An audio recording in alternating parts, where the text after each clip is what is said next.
You've seen me use this tool many times in my videos. This is for pulling crud, sludge, algae, whatever you want to call it, out of a drain from the outside. It works. I've had this specific one for 15 years. That's why I look so old like this. What you do is you connect your nitrogen here, or you can connect water from the hose, doesn't matter. What I do is I connect my nitrogen, turn your nitrogen on. It creates a powerful venturi because the air is flowing this way so fast. There's a hole here and it causes the air to want to escape that way. Very, very, very powerful suction. 15 years I've been using it. It sucks a lot of garbage out. If you're an AC technician, I highly suggest you use this. Cleaning drains.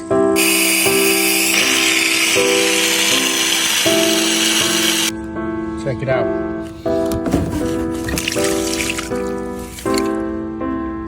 Take care, guys. Thanks for watching.